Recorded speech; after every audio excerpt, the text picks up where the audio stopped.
Hello again, folks. Skillful Mission here, and welcome back to my channel, and welcome back to the Judges series. I'm excited to do another episode for you today, folks. But first, if you did not watch the last episode that I did on Shamgar, the third judge, why don't you click the link right up above me so you can go watch what he was all about and what he did for Israel. It wasn't a whole lot, but I highly encourage you watch that episode first before this one.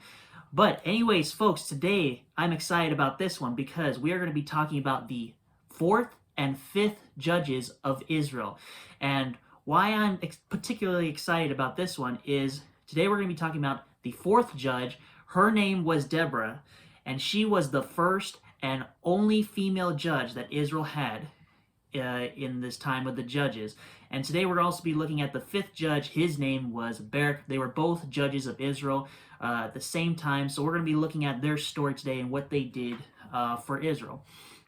So without further ado, folks, if you got your Bible, today we're going to be in Judges chapter 4, and we're going to be a little bit in Judges chapter 5. We'll get to that in a little more detail, but mainly, folks, we're going to be in chapter 4 of Judges, and we're going to read through the whole chapter today. So, in Judges chapter 4, we're going to start in verse 1, folks. It says, "And the children of Israel again did evil in the sight of the Lord when Ehud was dead." So, like I said in the previous episode, folks, Shamgar was really, in my opinion, I guess he wasn't really that significant, because when you get to chapter 4 of Judges, it talks about Israel doing evil again in the sight of the Lord. It talks about when Ehud died and not Shamgar. So I guess Shamgar wasn't really that significant, but nonetheless, he was a judge, and we should treasure him as a really important judge of Israel. I think all the judges of Israel were pretty important at some point in their life. But anyways, folks, so here we go again. The children of Israel doing evil in the sight of the Lord once Ehud was dead. So we're back to square one again, folks. And verse 2, "And the Lord sold them into the hand of Jabin, king of Canaan." So right now, Israel is under the iron rule of Canaan, and Jabin is their king that reigned in Hazor, okay. "The captain of whose host was Sisera." So this guy, Sisera, is the captain of the host, "which dwelt in Harazeth of the Gentiles." And now we get on to verse 3, folks. "And the children of Israel cried unto the Lord, for he had 900 chariots of iron, and 20 years he mightily oppressed the children of Israel." So apparently this king of Canaan and his captain of his host, they got some pretty terrifying chariots, 900 chariots of iron, which in my opinion is quite a lot, folks. So that's probably a good reason to be terrified of the king of Canaan. And not only that, the king of Canaan, he oppressed Israel for 20 years. That is a long time, folks. I'm 21 years of age right now, and it feels like it's taken forever to get to this age in my life. So I don't know how Israel did under the rule of Jabin, king of Canaan. It must have been terrible, and I would not want to be under his iron rule for 20 years, let alone even just a year. So it must have been cruel and terrifying. But they sinned against God again, so what do they expect? Okay, folks, so we go on to verse 4. "And Deborah," here we go. This is where we get to the introduction of Deborah, the fourth judge of Israel, the first and only female judge of Israel. "And Deborah, a prophetess, the wife of Lapidoth," I think that's how you say his name, her husband's name, "she judged Israel at the time. And she dwelt under the palm tree of Deborah between Ramoth and Bethel in Mount Ephraim, and the children of Israel came up to her for judgment." So right now here we see, folks, Deborah is the current judge of Israel, or one of the current judges of Israel. She's a prophetess. Her husband's name is Lapidoth. He's not really that significant. But what is significant is she is the one that's judging Israel right now. So now the children of Israel are going to her for judgment or for wisdom, like, hey, what are we supposed to do right now?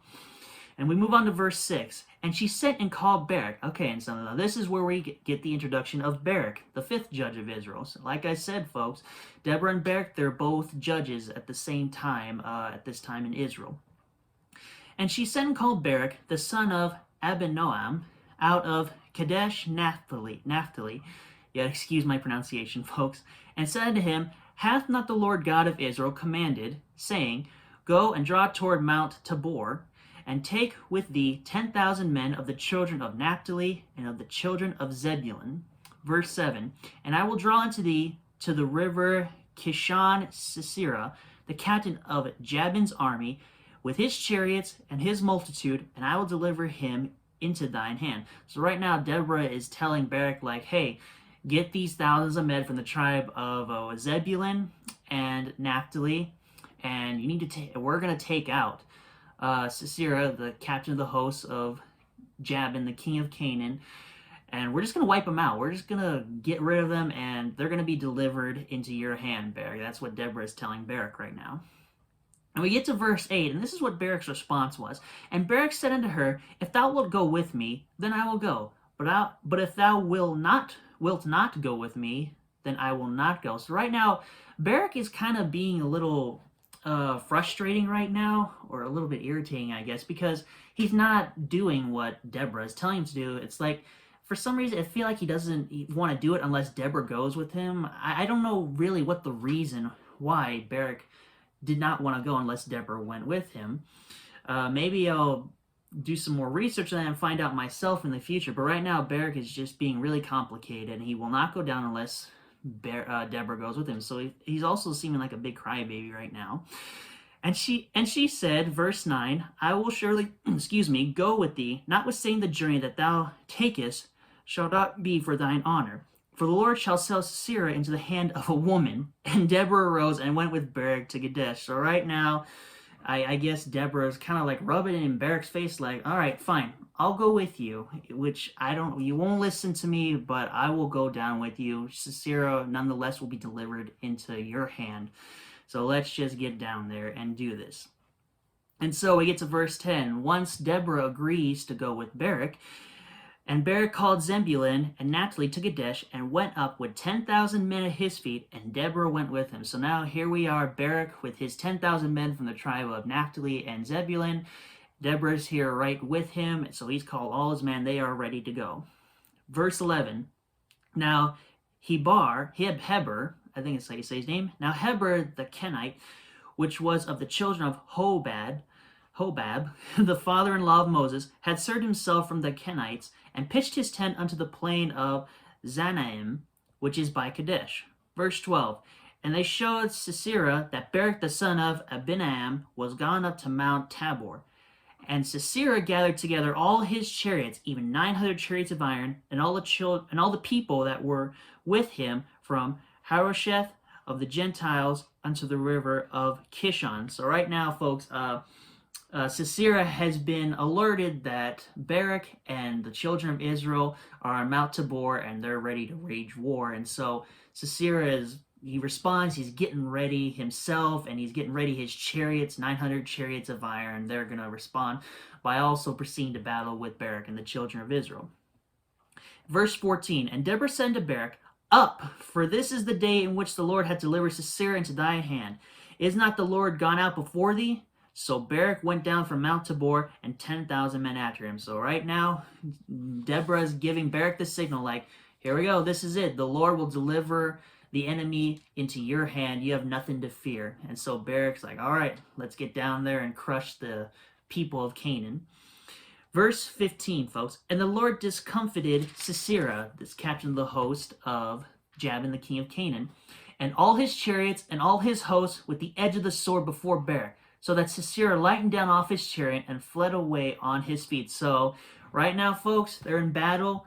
Sisera is just not having a good day, folks. He's lighted off his chariot, and he's now running away on foot. Barak and the children of Israel are crushing them immensely right now.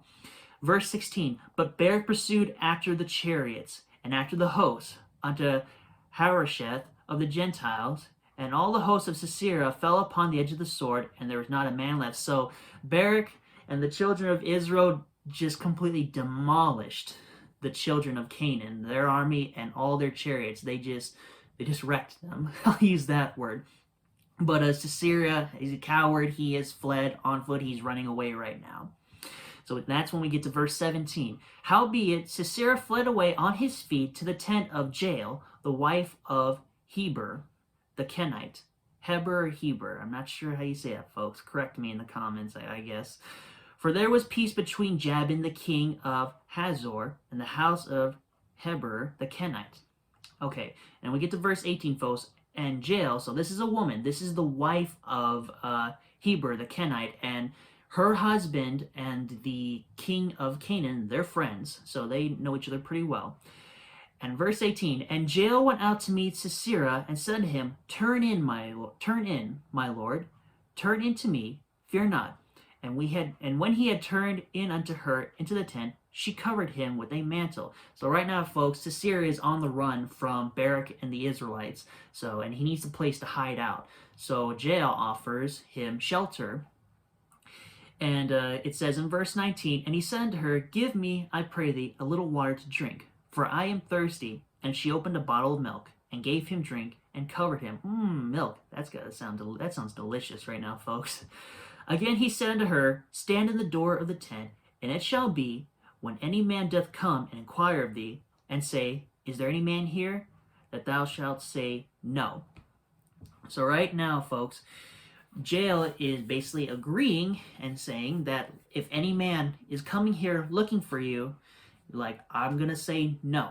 There's no man here. I'm not hiding anybody. If you're looking for Sisera, there's not a man here that I know of that name.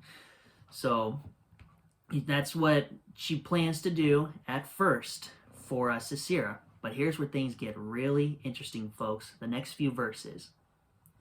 Verse 21, then Jael, Heber's wife, took a nail of the tent, and took a hammer in her hand, and went softly unto him, and smote the nail into his temples, and fastened it to the ground, for he was fast asleep and weary. So he died. Ooh, a little twist here, folks. So right now, Jael, the wife of Heber, who is supposedly trying to hide Sisera from Barak and the Israelites, she turns on him. She takes a nail from the tent, she takes a hammer, and while he's asleep, she literally drives the nail, so right here, about here, folks, this is what the Bible is describing as his temples, somewhere around the head right here.